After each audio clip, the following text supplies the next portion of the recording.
Hizbullah ikut bombardir Israel dengan rudal sirene kota kembali meraung-raung di seluruh wilayah Israel.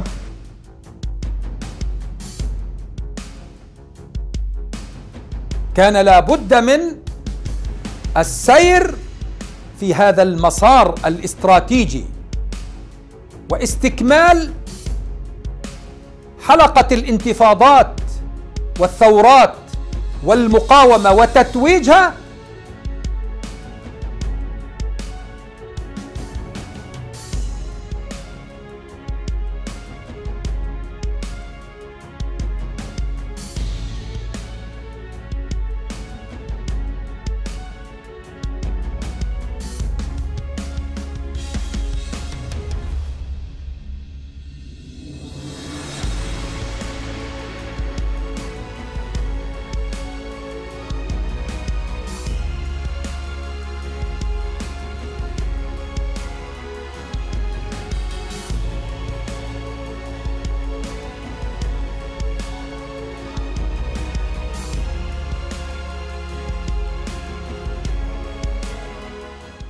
Pasukan Syiah Hizbullah yang bermarkas di Lebanon menembakkan puluhan roket di sepanjang perbatasan dataran tinggi Golan yang diduduki Israel.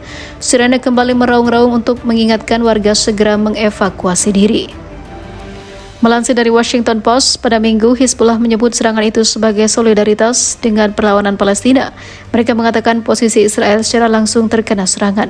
Militer Israel menembak balik ke wilayah-wilayah Lebanon, tetapi belum ada informasi segera tentang jatuhnya korban.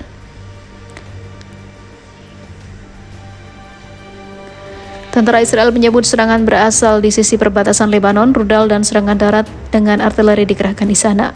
Peternakan Sheba direbut oleh Israel dan juga Suriah selama Perang 1967.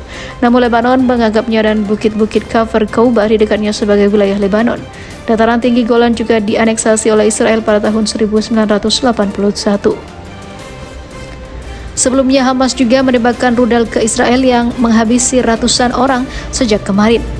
Beberapa pejabat penting Israel juga ditawan dan dijadikan sandera. Pemimpin Hamas Ismail Haniyah akan memperluas pertempuran dari Gaza ke tepi barat dan Yerusalem. Haniyah berjanji untuk membebaskan Palestina. Pagi ini adalah pagi kekalahan dan juga penghinaan bagi musuh kita, prajuritnya dan para pemukimnya, kata Haniyah seperti dikutip dari Arab News.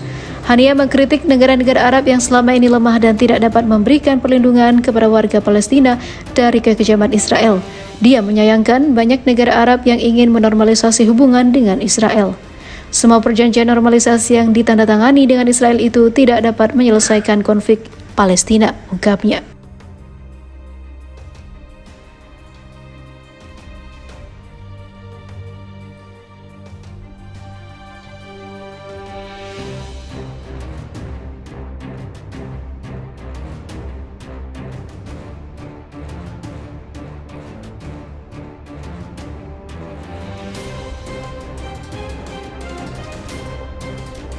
Serangan Hizbullah bikin pangkalan militer Israel jadi kuburan massal para pasukan Zionis. Begini jadinya.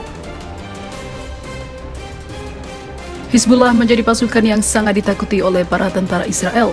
Bagaimana tidak, Hizbullah kembali berhasil menaklukkan salah satu pangkalan militer Israel yang berisi banyak pasukan Zionis. Lantas serangan itu pun membuat ratusan para tentara Israel tewas menjadi korban.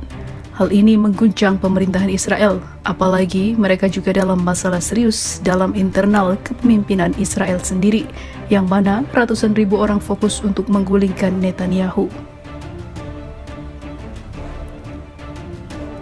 Di sisi lain, sebelumnya dikutip stasiun televisi Al-Manar pada Sabtu, Haj Jihad, salah seorang komandan Hizbullah mengatakan, kali ini perang tidak akan berlangsung di Lebanon Selatan, tapi di wilayah Al-Jalil Utara, wilayah pendudukan, dan markas-markas pasukan penjajah akan berubah menjadi kuburan tentara rezim Zionis lagi. Ia menambahkan, kelompok perlawanan Lebanon dari sisi materi, spiritualitas, dan juga kemanusiaan sudah berada dalam kesiapan penuh untuk perang mendatang.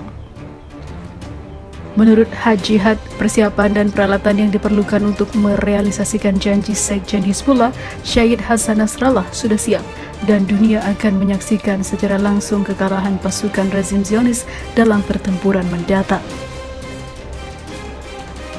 Janji Hizbullah adalah pangkalan-pangkalan militer rezim Zionis akan dihancurkan dan para pejabat tinggi Zionis akan menyaksikan dengan mata kepala sendiri pasukannya melarikan diri dari pangkalan-pangkalan itu, ujarnya.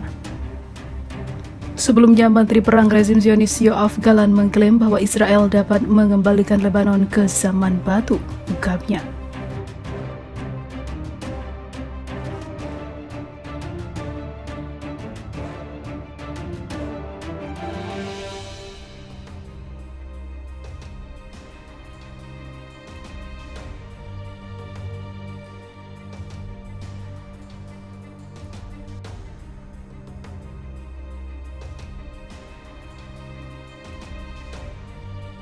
Hizbullah menjadi salah satu pasukan yang sangat diwaspadai oleh Israel. Bagaimana tidak, dalam peperangan besar beberapa tahun lalu ribuan pasukan Zionis berhasil dikalahkan dan seluruh senjatanya dihancurkan. Saat ini kondisi Israel terancam karena beberapa pasukan Hizbullah sudah memasang jebakan dan berjaga di perbatasan. Media-media Israel mengungkap evaluasi terbaru Tel Aviv seputar skenario perang mendatang melawan Hizbullah Lebanon. Jika sampai pecah perang baru melawan Hizbullah, maka pada hari-hari pertama perang, ribuan rudal akan ditembakkan ke arah Israel. Oleh karena itu, bisa jadi akan ada ribuan kebakaran dan tidak tertutup kemungkinan akan dimulai gelombang serangan cyber imbuhnya. Menurut prediksi rezim Zionis di awal perang baru melawan Hizbullah, kapal-kapal kemungkinan tidak akan bisa masuk ke pelabuhan wilayah pendudukan. Dan bongkar muat barang tidak akan bisa dilakukan. Selain itu, penerbangan kembali ke Israel terhenti dan seluruh jalan ditutup. Tidak ada jalan untuk rezim Zionis. Di sisi lain, sistem komunikasi akan mengalami gangguan dan infrastruktur telekomunikasi seluler akan lumpuh. Bahkan kemampuan peringatan soal serangan rudal akan mengalami rusak berat. Media-media Israel juga mengakui jika perang baru pecah melawan Hizbullah karena fasilitas listrik menjadi target, maka Israel akan mengalami kegelapan selama berjam-jam atau bahkan berhari-hari, ungkapnya.